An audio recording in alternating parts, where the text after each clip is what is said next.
All right, the other big story on India Upfront, a huge boost, a huge thumbs up was given to India as a model of coexistence of multiple faiths. The chief of the Muslim World League, one of the top voices in the community, hailed India for its tolerance and cooperation.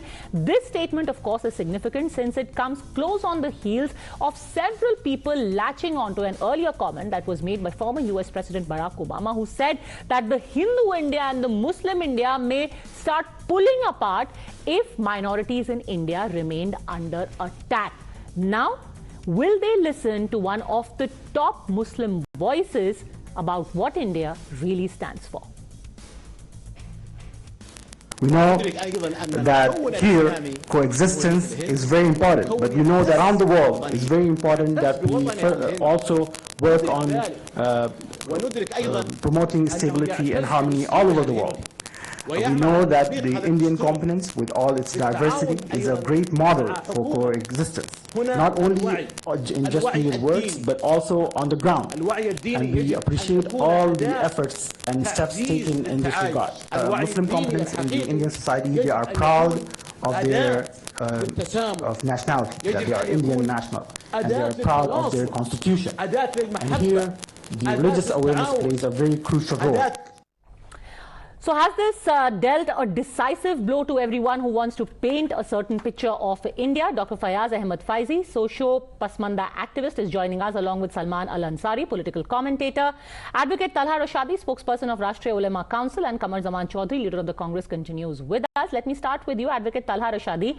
Here is somebody who's coming and saying that India will set an example for the world. Yes. We do hope so. India should set an example for the world. But what is the ground reality? What's happening within the premises of the country?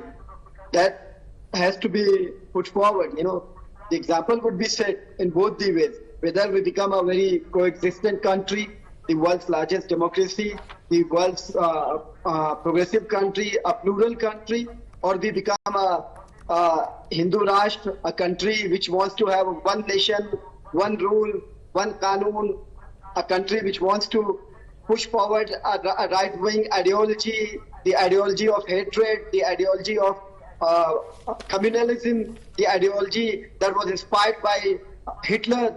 So India is on the verge of setting an example. You are very true in your statement.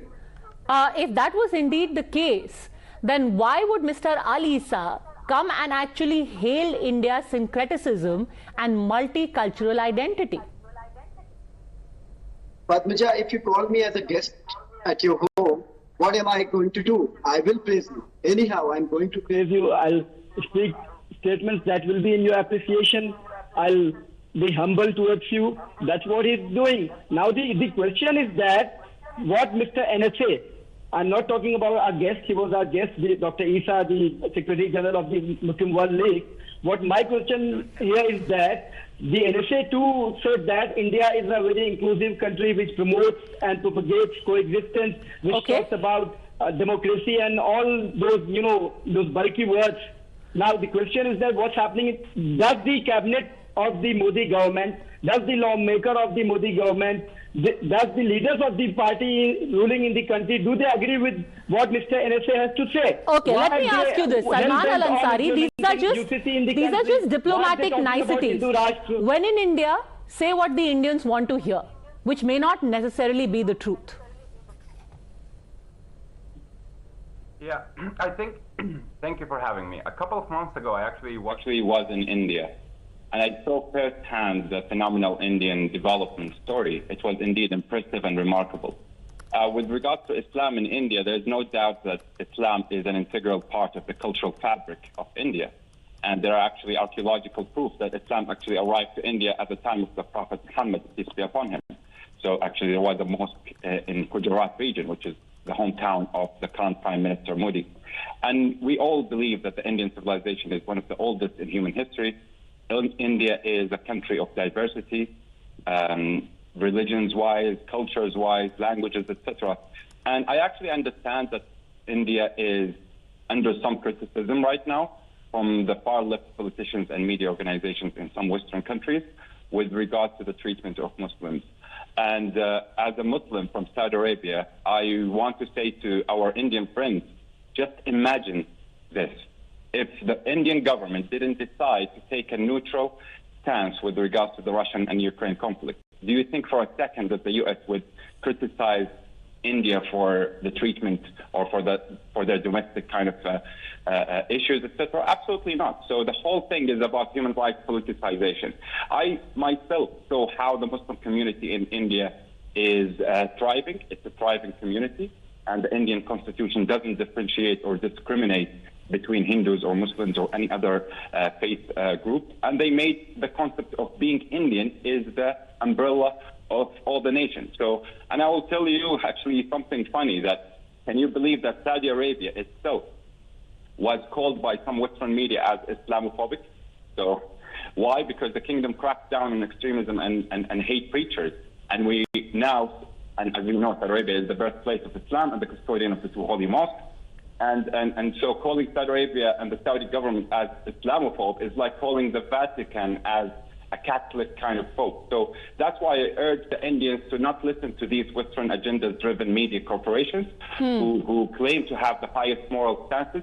And as the great Mahatma Gandhi has said, he said it beautifully, that I will not let anyone walk through my mind with their dirty feet. So I think that is actually important, to not listen to the external. Definitely, 1.4 billion people would definitely have some kind of internal issues here and there that comes from time to time. But the idea of the Western media of painting the government, the Indian government, to be the one that is responsible for it doesn't hold ground. And as also Mahatma Gandhi has said, nobody can hurt me without my permission. So I think the Indians should focus more on their development and to get away from the idea of you are Muslim, you're Hindu, etc., because that's not going to be helpful. And as the Prime Minister Modi has actually repeatedly said it, that we are all one family, we are all one nation. So that's actually something that we applaud actually in Saudi Arabia. Very interesting, Faiyaz Saab, what Mr. Ansari said, that a lot of this discourse is political. To think कि जब radicals के ऊपर crackdown किया तो Saudi Arabia को भी Islamophobic बोल दिया गया. What do you make of that comparison with what is happening in India? कोई सऊदी अरब से आकर कह रहा है India is a model democracy और इंडिया में हमें बताया जाता है कि नहीं नहीं ये तो इस्लामोफोबिक कंट्री हो चुकी है. अरे सलमान अंसारी साहब कहाँ के सिटीजन है, प्लीज आस्क हिम. वो सऊदी अरेबिया के हैं. He is not a Saudi Arabian. अरे सर सलमान अंसारी कहाँ से सऊदी ताल्हा साहब आप सबको अटैक करना क्यों शुरू कर देते हैं? आप सबका I'm not trying to attack anyone. Why? आप सबके कागज क्यों चेक करना शुरू कर देते हैं? सर उनको बोलने तो दीजिए. चलिए फैजी साहब इंडियन है, उनकी तो बात सुन लीजिए sir. Please mister Rashidi, let's listen to Salman Ansari कहाँ से Saudi. Let's listen to Faizi साहब. This was just about his perspective. Because we have all right, so let's not get into this. Let's not get into this pointless debate. Please let Faizi Saab speak. Go on. Thank you ma'am मुझे यहाँ बुलाने के लिए. देखिए mister Ansari जो बात कह रहे थे, अब उनके कहने के बाद कुछ कहने को बचा नहीं.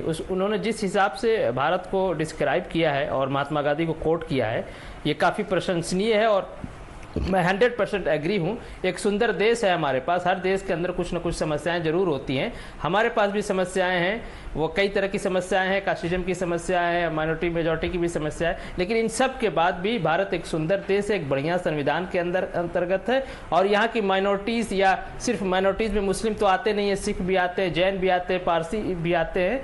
वो बहुत अच्छे से चल रहे हैं. और जो इस्लामिक फोबिक की बात आपने किया, देखिए एक माइंड सेटअप है कि जो अगर आप कट्टरता की बात करेंगे, एक्सट्रीमिज्म की बात करेंगे, तभी आप इस्लाम को मानने वाले हैं, मुसलमान को मानने वाले हैं. मोहम्मद साहब के जो मॉडर्न जो थिंकिंग थी, जिसको लेके आज मैं उस मीटिंग में था जहां मोहम्मद अल ईसा बोल रहे थे, और उन्होंने जिस हिसाब से बात की, एक बहुत बड़ी अच्छी बात की. उन्होंने कहा कि हिंदू मेजॉरिटी स्टेट होने के बाद भी इंडिया एक जो सेकुलर और डेमोक्रेटिक कंट्री है, एक ये बहुत बड़ी बात है.